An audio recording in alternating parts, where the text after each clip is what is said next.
Salut tout le monde, j'espère que ça va pour vous. Alors aujourd'hui, on va aborder un thème qui est Dieu parle au travers de sa parole. De nos jours, beaucoup de chrétiens ignorent que Dieu parle à ses enfants. Mais voilà ce que nous dit la Bible. Job chapitre 33, verset 14. Dieu parle cependant tantôt d'une manière, tantôt d'une autre, et l'on n'y prend point garde. C'est ce qui se passe beaucoup de nos jours, c'est que malheureusement les enfants de Dieu ne prennent pas garde quand leur Père Céleste leur parle. Dieu parle à tous ses enfants sans exception.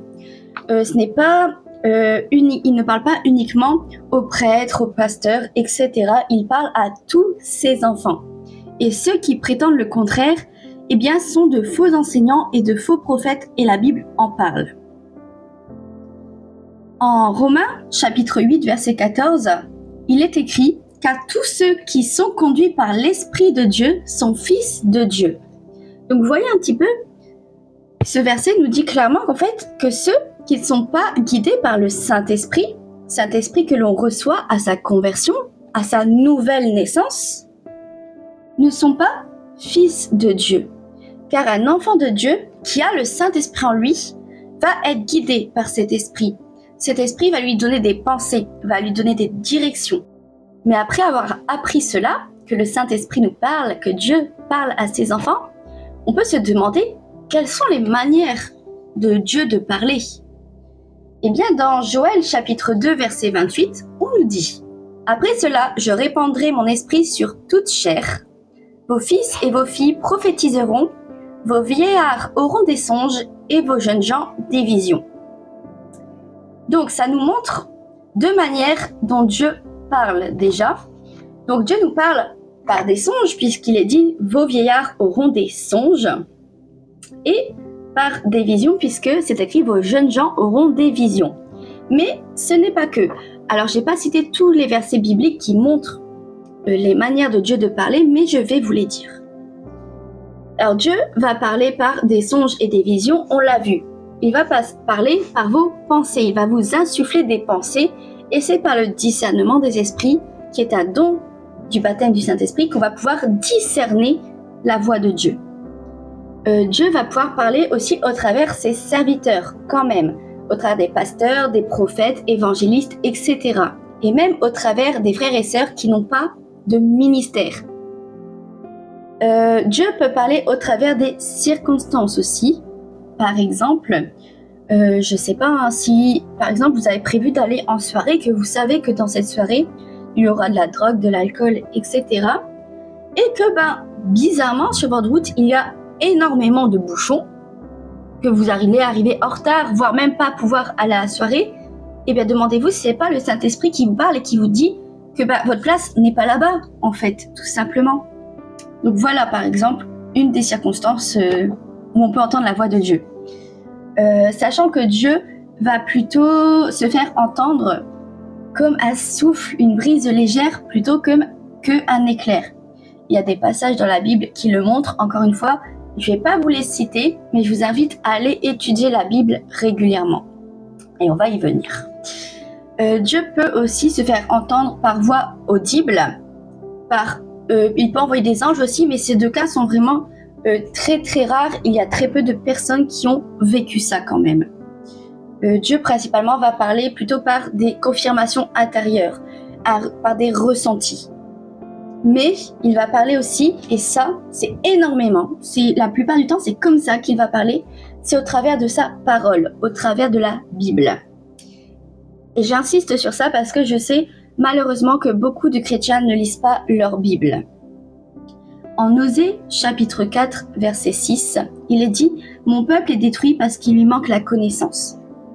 Pour reconnaître si Dieu nous parle, il faut aussi connaître la Bible, parce que il faut savoir qu'il y a Dieu qui nous parle, il y a notre chair qu'on peut confondre avec la voix de Dieu, mais il y a aussi l'ennemi qui peut se faire passer pour Dieu. La Bible dit que Satan se déguise en ange de lumière. Donc le diable peut se faire passer pour Dieu. Et donc pour reconnaître la voix de Dieu, il faut connaître sa Bible, parce que Dieu n'ira jamais à l'encontre de sa parole. Sa parole est la vérité, et Dieu n'est pas un homme pour mentir. Tout ce que sa parole dit, il l'accomplit. Dieu ne change pas, il est toujours le même aujourd'hui, demain et éternellement. Sa parole ne disparaîtra jamais. Donc, il faut connaître sa parole pour pouvoir reconnaître sa voix et ne pas se laisser avoir. Il est aussi dit dans Jean, chapitre 16, verset 13, « Quand le Consolateur sera venu, l'Esprit de vérité, il vous conduira dans toute la vérité, il ne parlera pas de lui-même, mais il dira tout ce qu'il aura entendu, et il vous annoncera les choses à venir. »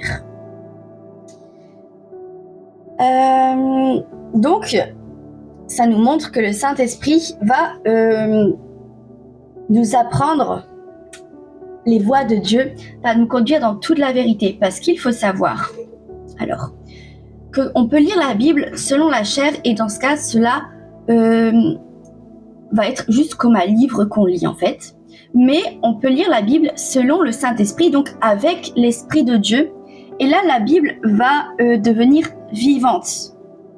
Ce qui veut dire qu'en fait, le Saint-Esprit va nous montrer des choses cachées dans la Bible, etc., par exemple, si je vous dis que dans les arbres généalogiques, il y a des prophéties, eh bien vous allez me dire, mais n'importe quoi, c'est des prénoms, etc. Eh bien je vous invite à prier le Saint-Esprit pour avoir cette révélation. Donc voilà, donc c'est pareil, ne vous dites pas, j'ai lu ma Bible une fois, c'est suffisant, je la connais. Non, lisez-la constamment, relisez-la, relisez-la, relisez-la. Le Saint-Esprit va toujours vous révéler des nouvelles choses. Et aussi, il va vous guider selon vos situations. Exemple bête, si je prends par exemple le livre de Jérémie qui parle énormément de guerre, de correction divine, de jugement, etc., ça se peut que vous lisez un verset et que cela vous touche personnellement. Eh bien, c'est tout simplement le Saint-Esprit qui vous parle pour votre situation, pour vous personnellement, pour votre vie. Donc, la Bible est à méditer, est à apprendre pour connaître la voix de Dieu, mais aussi pour recevoir les paroles de Dieu personnelles pour notre vie. Hébreux, chapitre 4, verset 12, il est dit « En effet, la parole de Dieu est vivante et efficace, plus tranchante que toute épée à deux tranchants, pénétrante jusqu'à séparer âme et esprit, jointure et moelle, elle juge les sentiments et les pensées du cœur. » Donc, quand vous lisez la Bible, l'Esprit de Dieu va vous parler et va vous montrer ce qui ne va pas dans vos vies et ce qui va aussi. Et c'est par sa parole qui peut aussi vous donner votre appel, vous réconforter, vous encourager, etc. Donc, la parole de Dieu est extrêmement importante. Et c'est pour ça que le thème, en fait, de cette méditation est Dieu parle au travers de sa parole. Car c'est vraiment la manière principale dont Dieu va parler. Je pense que certains d'entre vous vous attendent à ce qu'il se passe quelque chose d'extraordinaire quand je parle, puis je vais peut-être vous décevoir, mais non. La plupart du temps, Dieu va tout simplement parler au travers la Bible.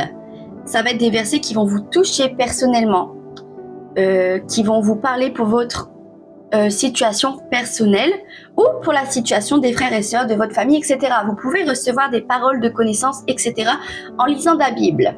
Un verset qui va taper à votre cerveau, qui va ressentir plus que les autres, et dans votre tête, vous allez recevoir des pensées en même temps pour la situation de quelqu'un. Ça, c'est Dieu qui vous parle aussi. Donc lire la Bible est extrêmement importante pour un chrétien, pour votre équilibre spirituel. Retenez bien ça. La Bible est vraiment l'outil principal dont Dieu parle. Donc si vous êtes dans une situation où vous avez besoin d'entendre la voix de Dieu, n'attendez pas que Dieu vienne vous parler audiblement, en rêve ou en vision, parce que bien souvent, il va passer par sa parole. Et je vais vous dire aussi, ne courez pas après les prophètes, après les pasteurs, etc. Parce que vous aussi, vous avez une relation avec Dieu. Dieu veut vous parler, donc passez du temps tout simplement en prière et dans la lecture de la Bible et il vous parlera. C'est tout pour moi, on a terminé pour cette petite méditation. Soyez bénis frères et sœurs et j'espère que dorénavant vous aurez une meilleure relation avec Dieu, que vous aurez compris que vous n'avez pas besoin d'intermédiaire pour que Dieu puisse vous parler et pour parler à Dieu et que vous allez vivre vraiment cette communion intime avec le Père comme Jésus était en communion avec lui. Soyez bénis.